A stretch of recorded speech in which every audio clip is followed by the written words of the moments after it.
Attends, j'ai vu une question hors crypto, là, vu comme ça fait déjà 2 heures qu'on est là, on peut commencer à divaguer un petit peu. Le climat en Thaïlande est supportable pour un occidental si on envisage de s'y installer. En fait, le climat entre le nord, le centre et le sud est complètement différent. Donc, je peux te parler plutôt du climat du nord, là où je vis. Et ça dépend de ta tolérance à la chaleur, en fait. C'est que si tu es quelqu'un qui vit à 20 degrés en permanence, tu vas très mal le supporter. Moi, je suis quelqu'un, Thibaut me connaît, quand je rentre en France et qu'il fait moins de 25 degrés, je suis avec un sweat parce que j'ai froid, en fait. Je suis en mode, je suis pas bien. Je me suis enrhumé la dernière fois que je suis repassé en France cet été. Donc, moi, ça me va parfaitement bien. Là, c'est la saison des pluies et ça fait. Normalement, la saison des pluies, elle a commencé mi-juin à peu près. Et là, on a eu 2 jours quasiment de pluie non-stop, mais c'est pas une grosse pluie, c'est des petites pluies. Et en général, c'est plutôt des averses par-ci par-là. Donc quand tu sors juste après la pluie, il y a de l'humidité et c'est pareil, si tu crains énormément l'humidité, ça peut être gênant. Mmh. Après, ça dépend. Si tu vis dans le sud, c'est pas, exactement la même saison. Si tu vis sur Bangkok, c'est un peu plus lissé, mais c'est un climat qui est plutôt chaud et qui a tendance où il y a tu as 2 ou 3 mois de l'année où c'est humide. Mais après, c'est pareil, tu peux mettre un déshumidificateur chez toi, et tu le vis bien, en fait. Ça dépend vraiment de ta tolérance et de ce que tu recherches. Il y a des gens qui aiment bien le frais et sec, bah, c'est pas Thaïlande. Si tu aimes le chaud et de temps en temps que ce soit un peu humide, bah, c'est parfait pour toi en termes de climat. Et surtout, Ouais. tu as du soleil en permanence. Moi, depuis, je suis arrivé fin janvier. J'ai pas mis une fois un pantalon ou une veste en Thaïlande. Je suis rentré en France 15 jours. J'étais en pantalon et en veste pendant quasiment la moitié du temps. Ouais. Donc voilà, après, c'est juste une question de comment tu te sens en fait. En fait, Mick, c'est une gonzesse. Ouais, non, mais c'est ça, Mais, hein. mais Pour le pourquoi climat, mais, c'est une gonzesse, hein. Pour le climat, c'est une gonzesse, hein. C'est terrible, hein. Genre, t'arrives, il attendez, fait 25 degrés, il est en train de grelotter, tu sais, il fait bah oui, froid. mais en fait, et pourtant, ce qui est vraiment bizarre, c'est que j'étais en Estonie, j'adore la neige. Mais pour moi, c'est soit il fait -15 et il y a de la neige, et du coup, je comprends l'intérêt, là, j'adore. Soit il fait juste 0, 2, 3 degrés, et juste tu te gèles, ça sert à rien. Il n'y a pas de neige, il n'y a rien, donc autant qu'il fasse 35 degrés. Moi, Mmh. en fait, il me faudrait un pays où 6 mois par an, il fait -15 avec une grosse couche de neige. Les 6 autres mois, il fait 35 degrés avec un grand soleil. Et là, je serais le plus heureux du monde. Mais en Mmh. fait, il n'existe pas de pays comme ça. Donc, du coup, je préfère Ouais, non. faire du chaud. Et après, quand j'ai besoin de reprendre du froid, bah, je repasse dans d'autres pays pour aller faire du ski ou autre. Permaculteur anarchiste qui dit: «Mon meilleur pote fait construire en Thaïlande, je vais sûrement le rejoindre». Ouais, ça reste une belle destination, hein, quand même pour les expats, hein. Je suis pas resté aussi longtemps que Mickaël, mais pour le peu qu'on ait pu voir, quand on était partis avec, Théo, Mickaël et tout, on vous avait partagé pas mal d'infos, sur nos stories et tout. Ouais, on a tous eu le même retour, hein. On a vraiment adoré, hein. Le climat, même s'il a fait chaud. Franchement, le climat, il a fait hyper chaud la période où on est allé. Ouais, bah, en plus, On vous est êtes tombé en resté. pleine canicule. Vraiment, là, c'était Ouais, vraiment, mauvais bail. On il a faisait on vraiment a hyper c'est vraiment chaud. le moment où on a eu le plus chaud. Après, si tu habites près de la mer ou si tu vas vers des étangs et autres, il fait tout de suite un peu plus frais. Mais ouais, après, tu vas faire construire, c'est quelque chose, c'est une autre étape. Et Eradicape qui dit: «Pas vraiment pour moi le climat du coup, c'est poursuit en permanence, merci pour le retour». Théo, quand il est arrivé là-bas, il avait une chambre froide. Lui, c'était horrible. Oh, Quand il mettait c'était la clim. infâme! Oh, Mais une non, mais infamie. franchement, moi Ah j'ai la ouais. clim en permanence qui tourne, du moins quasiment en permanence. Elle est à 26-27. Pour vous Ah. donner un ordre d'idée, voilà. Et lui, il la mettait à combien? Je sais pas, 18-19. On Non, mais lui, rentrait dans la maison, mais mais c'était la c'était chambre horrible. froide. C'était la Tu chambre passais de froide. de 35 degrés ou voire 40 degrés à 18. Ouais, c'est Tu ça. Mais grelottais, tu c'était horrible. mec, tu sortais de la piscine, tu perdais tes noyaux quand tu rentrais dedans. Genre, c'était une horreur. Tu sais, il faisait froid. Et Théo, il disait: «Ouais, mais moi, après, je sue et tout». Parce que Théo, si vous ne connaissez pas trop, c'est quelqu'un qui supporte très, très mal la chaleur. C'est-à-dire que dès qu'il fait un tout petit peu chaud, il va suer, mais bah, c'est un cochon, quoi. Genre, il va vraiment suer, quoi. Et là, genre, il faisait fonctionner des clims, mais franchement, c'était une horreur. Et on lui disait: «Mais arrête, de mettre aussi froid». Il disait: «Non, mais là, je suis bien et tout, on se sent bien». Mais je dis: «Mais Ah mais c'est franchement, c'était une non, mais c'était chambre horrible. froide, le truc». On était obligé de fermer la porte de la chambre, et quand on a chopé la note d'électricité à la fin, mais Ah, elle la note était d'électricité, elle a abusée, en fait fait. mal. Ah ouais, ouais. Ouais, ouais. La meilleure technique pour tomber malade, passer de 40 à 19, ouais, non, mais après, voilà, il y en a qui supportent très mal la chaleur. C'est pour ça que c'est vraiment une question d'habitude et de choix de vie. Et Ryan qui dit: «J'ai vécu 2 ans au Qatar, pour la chaleur là-bas, elle est catastrophique». C'est pas la même chaleur, c'est pas une chaleur sèche. Autant il y a des déserts où effectivement j'ai eu des grosses chaleurs bien sèches dans l'Ouest américain et autres. Autant là, je sais pas, ça fait pas la même sensation. Je trouve que ça supporte mieux. Après, comme je vous dis, c'est vraiment une question d'habitude, en fait, hein. Après, c'était pas 18, hein, on dit 18, mais parce qu'en fait, le ressenti, c'était abusé. Et Tu sortais de c'était l'eau, gelé, tu rentrais c'était dedans, gelé, je sais pas c'était combien il mettait, gelé. mais elle C'était était c'était vraiment froid. Franchement, c'était vraiment froid par rapport à l'extérieur, c'était abusé. C'était abusé. il a vu sur la mer, ouais, il y a plein d'endroits qui sont magnifiques. Après, le problème du sud de la Thaïlande, c'est que les moussons, elles sont hard. Là, nous, dans le nord, il pleut quelques averses dans la journée. Et puis, le reste de ta journée, tu sors. J'ai même pris un coup de soleil le week-end dernier. Mais tu peux faire plein de choses. Dans le sud, tu vas pas, en fait. Tu as vraiment des espèces de petites tornades, des ouragans. Tu as la mer qui est déchaînée. Pendant quelques mois, après, il y a des mois où c'est plus cool. Donc, en fait, ça dépend vraiment. Crypto Clodo qui dit la Patagonie, c'est bien frais l'hiver. J'étais en août dernier en Patagonie, j'ai adoré. Pour moi, c'est un des plus beaux endroits sur terre et il y avait de la neige. Bon, du coup, j'étais super heureux. Il faisait froid, j'étais super heureux, mais c'est magnifique. Là, je suis Mmh. d'accord. Après, y vivre, c'est autre chose. C'est toujours un peu la ratio entre, les paysages que tu aimes, l'endroit, la qualité de vie, l'accès aux soins, tout un tas d'autres choses, en fait. Après, le gros avantage aussi, on en avait parlé en off, tu sais, de la Thaïlande, c'est que, pour ceux qui sont nomades digital, comme nous, par exemple, qui ont des entreprises sur internet et tout et qui sont plus salariés, il y a beaucoup de pays en Asie, Bali, ça faisait partie des premiers, qui ont sorti, tu sais, des visas spécifiques pour les digital Bah, nomades et justement, en Thaïlande, j'en ils ai en ont parlé. sorti un dernièrement, Ouais, alors justement, j'en ai parlé avec, ma prof de thaï, parce que du coup, j'apprends le thaï, je vous ai déjà fait 2 3 stories dessus, qui est avocate et Ouais, qui échange beaucoup avec justement les administrations pour les visas et autres. Et elle me dit que celui en Thaïlande, c'est pas sûr qu'il reste. Parce qu'en fait, ah ouais, il y a aujourd'hui quelques problématiques au niveau du gouvernement et autres, et c'est plutôt en phase de test. Et elle dit peut-être dans 6 mois, on en saura plus. Elle dit aujourd'hui, il y a très peu d'infos, même auprès des administrations. Donc, OK. à voir. Mais c'est sûr que ça va être une bonne chose s'ils finissent de l'implémenter. Aujourd'hui, je serais assez mitigé. Parce qu'elle dit, par exemple, contrairement à d'autres visas où tu peux faire les demandes directement au sein de la Thaïlande, là, tu es obligé de les faire auprès de ton ambassade d'origine. Et pour ceux qui ont déjà fait des demandes de visa en France pour la Thaïlande, on est l'un Courage. des pires pays au monde. Non, mais vraiment, on a 2 mois de délai. Dans tous les autres pays, c'est 3 jours de délai, hein. Nous, on a 2 mois en France. Ouais, voilà. Donc, voilà. C'est pour ça que moi, c'est un truc où ça me rend complètement fou. Celle qui dit: «Tu as fait 6 mois en Inde». Franchement, grand Oh! respect à toi. Je suis resté un mois. Au bout d'un mois, j'avais le crâne, il était explosé. C'est un très beau pays, dans plein d'endroits, mais en fait, il y a trop de monde. Moi, je peux pas, le Mandjin m'a Oh! fait choper des champignons sur la peau qui m'ont rendu Ça, fou c'est pendant un énorme. an. C'est C'est un pire truc de pire que fou. tout. Je sais pas dans quel coin tu étais, ça peut être intéressant. Moi, j'étais plutôt dans la partie Rajasthan, où c'est plutôt du désert, c'est plutôt sec. Mais ouais, moi, j'aurais jamais tenu 6 mois. Au bout d'un mois, j'étais au Népal. Au Népal, les gens sont plus calmes, plus cool, plus tranquilles. Bah, Mais c'est ouais, moins j'ai condensé les gens, tu sais, bah, c'est moins qu'on entier, c'est en ça, 1 000 000 1 milliard 5 là, quasiment bientôt. c'est On énorme, moi, c'est je me suis énorme. retrouvé à Delhi, 30 millions d'habitants, ça fait la taille de la couronne de Paris. Mais jamais de la vie tu connais ça, en fait. Enfin bref, c'est très, très beau pays, mais très compliqué. Heu, grande question. Bah, ça m'étonne que Martin ait pas déjà réagi sur ça. Tu vois, je t'attendais au tournant, Martin, Ah, il il avait est même pas commencé à encore. mettre 2-3 commentaires. Ouais, voilà, là, il est en train de charger, là. Il est en train de poser les outils à côté de la tondeuse pour revenir poser des commentaires. Heu, de manière plus globale, tu prends toutes les femmes en Asie, toutes les femmes en Orient sont beaucoup plus traditionnelles que dans l'Occident. Donc en fait, si c'est un modèle qui te parle beaucoup plus avec un mode de vie qui se rapproche plus de ce que connaissaient nos grands-parents et cette approche-là, c'est quelque chose qui pourra vraiment te plaire. Après, il y a des choses qui sont où il faut faire plus attention. Par exemple, du fait qu'on a un niveau de vie qui soit très différent en venant de la France par rapport à la Thaïlande, si on prend juste ce cas-là. Bah, des Culturellement, ouais. fois, il peut y avoir des rapports qui sont un peu particuliers. Moins qu'entre, par exemple, une personne, où tu es avec une nationalité, européenne. Par exemple, tu vis avec une Allemande, tu vis avec une Espagnole, tu vis avec une Anglaise. Vous avez des niveaux de vie qui sont assez similaires. Tu commences à vivre avec une Biélorusse qui est pareil, d'un pays, qui est encore dans cette, mentalité plus traditionnelle. Tu vas avoir un niveau de vie qui va être plus important, donc tu as pas forcément les mêmes attentes, pas forcément le même rapport à l'argent, à la famille et autres.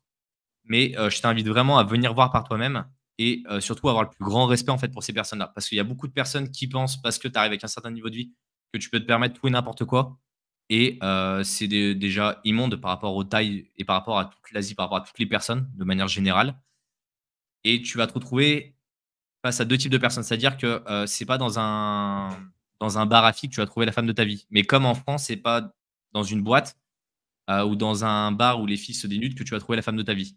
Si tu veux rencontrer des filles qui sont sérieuses, bah, tu les rencontreras dans des activités, dans des endroits où tu as des filles qui sont sérieuses, qui font des études, qui, ont des jobs qui sont posés.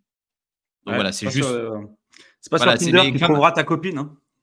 voilà, exactement. Mais par contre, effectivement, si aujourd'hui tu es célibataire, que tu vas là-bas, tu vas t'apercevoir qu'en fait, il y a un certain échange qui est différent. C'est-à-dire que, c'est pas ce modèle où, la femme est mise sur un piédestal et donc, Mmh. dur d'avoir des conversations approfondies avec les Thaïlandaises, puis généralement quand tu parles pas sa langue oui, bah, voilà, après ça c'est pareil, Les différences comme culturelles. les différences culturelles, mais ça dans tous les pays. Si, tu, es avec une conjointe qui est italienne, espagnole et autres et que, bah, elle a un niveau d'anglais qui est pas excellent, que le tien non plus et que tu fais pas l'effort d'apprendre sa langue, bah, globalement, vous aurez jamais des conversations qui seront approfondies Mmh. et surtout là, avec des pays où les langues sont vraiment très différentes, où il faut vraiment faire l'effort de rentrer en profondeur. Comme dit Bisca, comme chez les Les pompiers, les filles pompiers de 14 juillet, bon, ouais, ça sera c'est pas ta femme, hein. voilà, Ou en tout cas, bon courage. bah, oui, c'est Les filles sérieuses. si j'ouvre un bar lounge relax avec des milliers de disques vinyles, ça marcherait, tu crois? J'en sais rien, je connais pas ce marché. Déjà, je connais pas le marché en France avec les disques vinyles et autres. Après, les bars, globalement, ça marche assez bien. Ça dépend des endroits, ça dépend des lieux, ça dépend de la population que tu vises. Heu, ça y est, je commence à voir passer les commentaires Ouais, qui ouais, me font j'en vois rigoler dans le certains chat. là, j'en vois certains. On peut pas les afficher, les gars, ce genre de commentaires. Ça nous fait rigoler, mais on peut pas l'afficher, ce genre de commentaires. Mais en général, les bars, tu as 2 types de bars. Tu as les bars pour occidentaux où le prix de la conso, peut être des fois même extrêmement élevé par rapport à la qualité. Tu as des bars qui sont plutôt abordables pour les occidentaux et après tu as les bars pour Thaï et c'est pas du tout la même population et c'est pas du tout le même, type de bar non plus. Donc après, c'est Mmh. pareil, ça dépend de ce que tu recherches. Il y a de quoi faire. Il y a du business à faire, c'est sûr et certain. Surtout qu'en fait, les Thaïs sont vraiment dans une mentalité entrepreneuriale et là, actuellement, le premier ministre, c'est un businessman. Donc du coup, il essaie vraiment, de développer, la partie, économie à cette manière-là, à sa façon. Il y a des choses qui sont intéressantes, il y a des choses qui le sont un peu moins. Après, il y a des arnaques, mais comme de Ouais, il y a partout. beaucoup Il y a d'arnaques, pas de ouais. bar en Ouais. Thaïlande, mais comme dans tous les pays, en fait.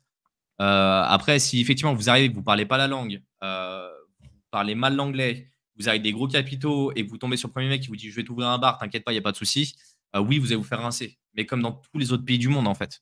Il y a un moment, c'est à vous aussi d'être un peu intelligent, de vous faire d'abord votre propre réseau, monter ça sur place et de faire un essai, en fait. Ouais, puis après, tu en as beaucoup qui arrivent, tu sais, avec leurs gros sabots d'européens, tu sais. Ils disent: «Ouais, moi Ouais, j'ai beh, de c'est ça. l'argent, je fais ce que je veux et tout, Et je même vais arroser mentalité, tout le monde, sans je vais même faire ouais, machin». exactement. Voilà. Ben non, tu vas te faire rincer, en fait. Tu vas te faire rincer parce que les mecs, ils te voient très bien arriver, hein. Des gens avant toi, il y en a eu des milliers, hein.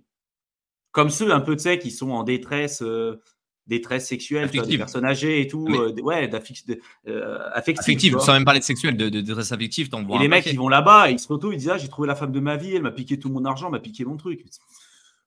Ça arrive des milliers de fois, en fait. C'est évident, en fait. On en revient toujours au même point, hein.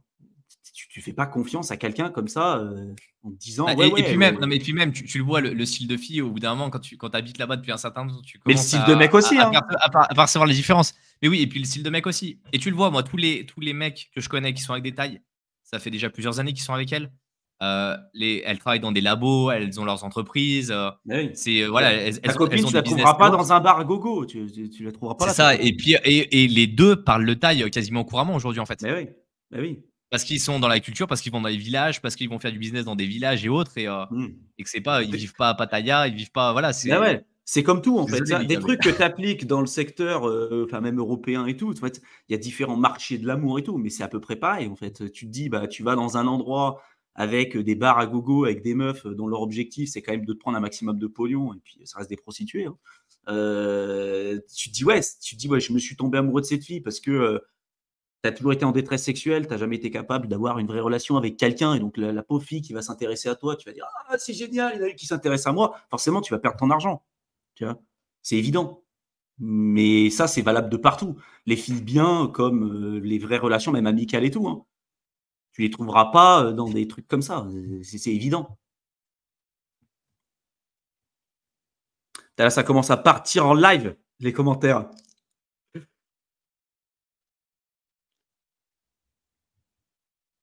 Même quand vous connaissez bien les pays, les personnes, les escrocs peuvent vous étudier, faire semblant d'être vos amis pendant 10 ans. J'ai des exemples. Ouais, bien sûr, mais comme en France. Après, effectivement, ce rapport à l'argent, il est différent aussi ici.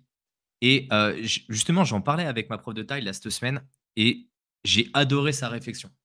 Parce que, en France, vous savez, là, récemment, dans les dernières élections qu'il y a eu, ils disaient: «Ouais, on va augmenter le SMIC, les gens vont gagner plus d'argent, on va taxer les riches», et personne se demandait d'où provenait le pognon. C'est en mode, il y a de la dette, ouais, c'est normal, l'inflation, ouais, ça touche personne.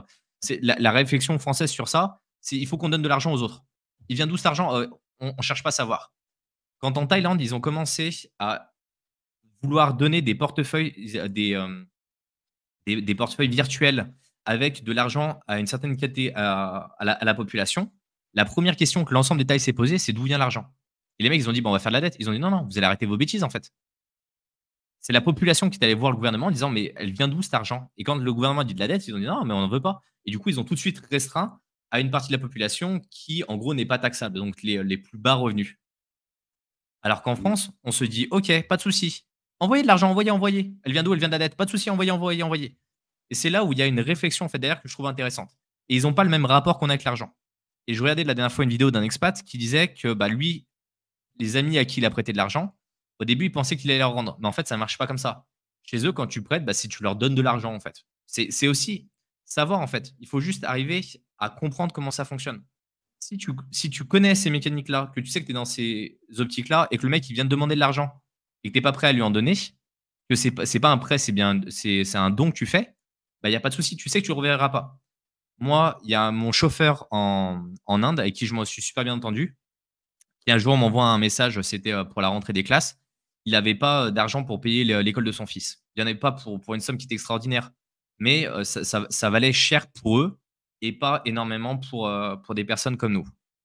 Et il m'a dit: «Ouais, tu me prêtes de l'argent, je te le rends dans quelques mois». Le jour où je lui ai donné cet argent, je sais que c'était un don, que c'était pas un prêt. Parce que c'est des mentalités où vous savez qu'en fait, vous allez le donner. Vous comptez pas sur le récupérer. Si vous comptez le récupérer, bah, ne le donnez pas en fait. Ça marche pas comme ça. Vous allez pas, faire une reconnaissance de dette. Vous allez pas aller à la gendarmerie en disant: «Oui, je lui ai prêté, je sais pas, 200, 300, 500 €, je veux une reconnaissance de dette». Ça marche pas comme ça en fait. Donc voilà. Ouais, puis comme disait Erratic, en France, on distribue avec de l'argent de ceux qui bossent, mais jamais on parle de la création de richesse et pour cause, on ne sait plus créer de la richesse en France, on fait dégager les riches et les entrepreneurs. Alors on sait créer de la richesse, hein, mais je suis d'accord avec toi. Là, c'est C'est un pas la maintenir, ouais. si tu as aujourd'hui, en fait, il y a un vrai problème de mentalité, on le dit souvent, hein. Si aujourd'hui les entrepreneurs, entre guillemets, «les riches», partent, c'est qu'il y a des raisons aussi, hein. La fiscalité, c'est pas que ça non plus, hein. Il y a aussi la mentalité, il y a plein d'autres choses, hein. Et des fois, il y en a qui disent: «Ouais, mais vous partez, c'est que vous aimez pas la France». Non, je pense que si, tu peux l'aimer, mais tu peux très bien ne pas apprécier ce qu'elle devient, tu vois? Comme une relation de couple que tu pourrais avoir avec quelqu'un, parce que c'est ça aussi, tu vois? Tu es attaché à la France, tu es attaché à ses valeurs, tu es attaché à ses coutumes, enfin, aux ses paysages. On a quand même À sa un culture, à pays sa ouais, gastronomie, il y a plein de choses en fait. on a un pays qui est magnifique, mais malheureusement, ce qu'il est en train de devenir, moi, ça me plaît pas. On va pas Ça rentrer dans correspond les plus à détails, nos mais valeurs. regardez Ouais, ça l'ouverture correspond des plus à nos JO, valeurs. hein. Regardez l'ouverture des JO, la cérémonie d'ouverture des JO. On Eh, va pas en parler non mais maintenant, hein, attends. Non, mais mais ça avait justement, elle m'en 2 ans, a hein. parlé parce que ça pareil, vu comme on fait partie quasiment des seuls Français de l'école, bah, on a été en gros la référence et ils nous ont dit: «Ouais, vous avez regardé la cérémonie d'ouverture?» Je dis: «Ben, honnêtement, j'ai juste vu passer des extraits, ça Ah! m'a suffi». Ah! Et tu sais, C'est non mais tu sais, j'ai rien dit et puis là, il y en a un qui me dit: «Ouais, l'ouverture de Gojira, c'était exceptionnel et tout». Je dis: «Ouais, franchement, Gojira, bah, voilà, on était au Hellfest, c'est cool, on aime bien». Et puis il me dit: «Il s'est passé quoi avec le mec en bleu?» Et tu sais, là, je le regarde et pourtant la Thaïlande, c'est quand même le pays de l'ouverture d'esprit, de chacun fait ce qu'il veut, tout le monde s'en tape, il Ah, y a même pas eux, de ils ont été jugement, il y a pas de choqués, truc et quoi. tout. Et même eux, ils te disent: «Mais il s'est passé quoi?» Il me dit: «Mais pourquoi?» Il me dit: «C'était bizarre». De leurs termes, ils m'ont dit: «C'était bizarre». Alors que pourtant, eux, c'est vraiment pas Thibaut, je pense que tu pourras l'attester, c'est vraiment pas le pays où ils sont là à juger. Tu peux te balader, Bah, tu fais ce que tu veux. tu fais ce que tu veux, en fait, tout le monde Il y s'en a une fout. ouverture d'esprit qui est énorme. Mais ouais, ouais, mais je pense en fait, ça, Et on va pas en parler sur YouTube parce que là, on va se faire ouais, ça striker, c'est pas la peine. Mais en fait, la majorité des gens aujourd'hui qui ont vu ça ont été choqués, tu vois? Ont été choqués et moi, quand je vois un truc comme ça, je me dis: «Ça, c'est l'image de la France. Ça, c'est un truc qui est censé nous représenter. Ça, c'est la majorité. Ça, c'est un truc, c'est l'image qu'on a envie de véhiculer à l'étranger». Je sais pas. Moi, je suis pour bah, l'ouverture ouais. d'esprit, je suis pour laisser les gens faire ce qu'ils veulent et tout, mais Ouais, il y a Ah un mais moment sur donné, ça l'organisation, déconne, mais quoi. justement, elle me parlait de Ouais. l'organisation. Elle me dit: «Mais» parce que moi, je voulais voir l'équipe de Thaïlande sur le Muay Thai parce que c'est globalement leur discipline et tout. Elle me dit: «Mais attendez, eux, ils se sont plaints que la bouffe était pas bonne, que les lits étaient pourris, que les trucs» et je lui dis: «Mais c'est tout ce que tu as vu?» Elle me dit: «Bah, j'ai des amis qui sont en France en ce moment». Elle me dit: «Bah, ils peuvent pas traverser les rues, c'est compliqué, il y en a qui se sont fait alpaguer et tout», et en fait, c'est qu'ils comprennent pas. C'est Mmh. qu'en gros, l'image qui était véhiculée de la France sur l'étranger, sur les pays asiatiques, c'était un pays qui était magnifique, avec beaucoup de richesses, avec beaucoup de valeurs, avec des choses qui étaient exceptionnelles. Et il y a cette désillusion, en fait, quand ils arrivent là pendant les JO, où c'est pour moi, c'est une exacerbation, en fait, Bah, de mais tout de ce ce qui ne qu'on peut pas de aller, ce en qui fait. existe, en fait. C'est de la mentalité de ce qui est en ce moment, tu Bien vois? Le sûr. wokisme poussé à outrance, tu vois? Le wokisme poussé à outrance, c'est une horreur. C'est une horreur. C'est Star Wars version Navy. Le Mais c'est une vocabulaire. horreur. C'était une horreur et en fait, quand tu vois ça, pour en revenir à ce que je disais tout à l'heure pour les entrepreneurs et tout, en fait, quand tu réussis pas en France, on te prend pour une merde. Quand tu réussis, on te prend aussi comme une merde, tu vois? C'est un peu ce truc-là, tu vois? Où la classe moyenne, en fait, elle se fait rincer parce que c'est elle qui paye l'intégralité des impôts. Et la mentalité, beaucoup de gens qui sont à l'intérieur, regardez, quand vous avez peut-être essayé d'entreprendre, que vous parlez de crypto autour de vous, enfin, la mentalité globalement à la française, elle est quand même très spécifique, quoi. Quand vous commencez à aller à l'étranger, que vous vous rendez compte de ce qui existe à côté, vous dites: «Ah ouais, ça aussi, ça existe». Quand il y a des gens qui nous disent: «Ouais, mais regarde, nous, on a le meilleur système de santé du monde». Putain, mais regardez les classements. Regardez les classements, les gars. Il y a des classements officiels. On n'est pas dans le podium, hein. Ça fait des années qu'on n'est plus dans le podium, hein. Ça veut pas dire que c'est pourri, mais ça veut pas dire qu'on est les meilleurs du monde et que, des fois, on va prendre a posteriori, on va dire: «Ouais, mais regarde, aux États-Unis, ils meurent sur la route, machin, et nous, on est les meilleurs». On n'est pas en train de comparer ça, mais je dis juste, des fois, voyagez, regardez ce qui existe à côté et posez-vous la question, il va où le pognon? On est un des pays qui paye le plus d'impôts. Où est-ce qu'il va, cet argent? Est-ce qu'il y a plus Pas dans notre d'hôpitaux? poche. Est-ce que les médecins sont plus payés? Les professeurs aussi sont peut-être éventuellement mieux payés? Est-ce que les Ouais. écoles publiques sont de meilleure qualité? Est-ce qu'on n'est pas en train d'augmenter le nombre de personnes par classe? Là, on est 40 ou 50 par classe. Est-ce qu'à un moment donné, c'est pas n'importe quoi non plus? Enfin, est-ce que Tu as vous vu justement pensez dans qu'on est les dans la bonne mesures direction, quoi?